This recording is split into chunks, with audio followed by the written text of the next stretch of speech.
And now, it's time for another Dice Tower review with Tom Vasel. Hey everybody, I'm Tom Vasel, and I've taken a look and reviewed and enjoy the game Dinosaur World, which is clearly based on Jurassic World. A lot of fun building a park that people are going to come to, and then the running and the screaming starts.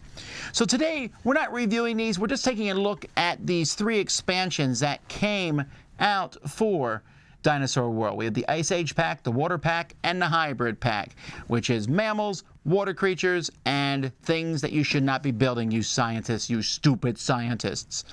So we're just going to take a look at what's inside each one. Here we go. Okay, so the first one we're going to look at here is the Ice Age pack, which ironically is a Dinosaur World expansion that has 0 dinosaurs in it. Instead, it brings on the age of mammals. So we have different mammals here in these clear things, so you don't get them mixed up with the dinosaurs, even though they do count as dinosaurs for endgame scoring purposes and things like that. You'll see that the different pens for each of them are here. The rulebook tells you, so we have Arctic squirrels, giant sloths, cave bears, saber-toothed tigers, megalosaurus, megalosaurus, which I would never have guessed that's what that was. I would have thought it looked like a rhinoceros. Now I know something new, and a mammoth. And incidentally, all the animals, or most of the animals that were in the Ice Age movie. I'm sure that's not an accident. So basically, what these are, they're pretty cheap to build. You'll notice they don't take a ton of DNA to build the different ones. You put them in there, and when you visit them, you roll a very unique die here, which is not quite as dangerous, even though you still will roll a danger die for each of these at the end, even if you haven't visited that with your team. So, yeah, so that's pretty much what this one adds. It's more animals. Of course, if you want to put mammoths in your park, and it makes sense too. It's not, I was joking that they're animals over the dinosaurs, but this is a really simple one to add. The main thing is that you have this die, and I guess I should mention the adjacency bonuses. There's adjacency bonuses here that you will get, which can provide you really good things, because these are allowed to be built next to other pens, other dinosaur pens.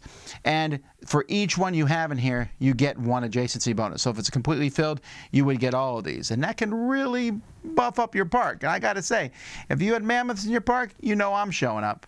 Then we have water dinosaurs, which all have a blue. These are pretty cool looking dinosaurs here. And water dinosaurs, you'll be adding to your park with these tiles. This is another one that's easy to throw in. So a couple things. First of all, let's take a look at the different water dinosaurs. I'm not going to try to pronounce these, so water dinosaur, water dinosaur, water dinosaur. Ooh, ooh, ooh. Anyhow, water dinosaurs are a little safer than most dinosaurs are. You don't have to worry about danger from these, but here's what you do have to worry about is algae. So this comes with a bunch of really tiny algae tokens. I really don't like these tokens at all. They're too tiny. But you put one on, and anytime you add a dinosaur, when you build the paddock, and then you put another one on anytime you add a dinosaur. And at the end of every worker phase, you're rolling this die, which could add 1 or 2. Algae highly reduces the excitement. I guess it's clogging up the tank. So you have to send workers in there to clear it out. I mean, you can see these are really exciting ones to watch. Look at this. You got an arena here. Wow, these are great. But even though the arena's there and you're doing that algae will reduce excitement down a lot. So you send the workers in to clear out the algae, and that's kind of a waste of time, except you can spend some algae as a wild gene. 2 algae tokens can get you 1 wild gene. So that's pretty much what these do. The other thing that I'll mention is at the end of the game, they have end game bonuses. So like this one here is 1 for every of the red dinosaurs on other tiles. So these kind of boost the other tiles that you have in your zoo. I believe the hybrid pack is the easiest of the 3 to integrate. This is the one where you're mixing dinosaurs. This is Jurassic World in itself. I mean, look at these insane things. You thought you couldn't say stuff before. There's a Tyrannosaurus. I want one of those. Would that heat you? I don't know. Anyhow, these are pretty simple. there are 2 colors. So a dinosaur in there can count as either color for endgame scoring. So that's pretty handy. That's pretty useful.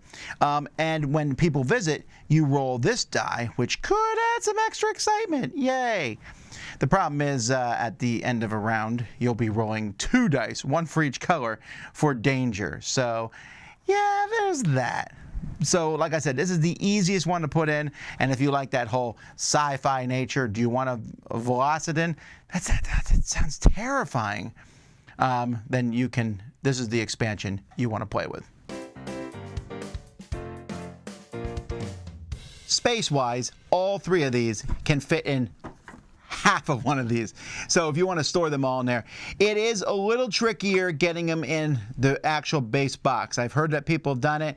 I have not messed with it too much because that base box was already a bit of a Tetris for me to put everything inside. But you don't need to keep 3 of these around. You can just put all the expansions in one box.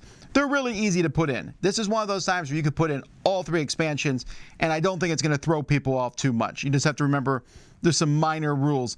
The hybrid pack is, like I said, the easiest one to add. The Ice Age and the Water one, because it has the algae tokens, is probably the most confusing. But I say confusing in a very light way. This does give you a lot of variety. Everyone's park is going to be very different. I think the hybrid pack is going to appeal to some people because I want that whole, hey, let's make weird dinosaurs, and other people are going to go, I'd rather play with the actual dinosaurs or mammals and stuff. So it's up to you. A lot of people have all 3 packs, I'm sure, and which ones you would put in. I would probably start with the hybrids and then go to Ice Age and then do Water last, even though I think the Water dinosaurs are my favorite. I just think they're really cool dinosaurs. But anyway, that's just a quick overview of these expansions for Dinosaur World. I'm Tom Vasel, and you've been watching the Dice Tower.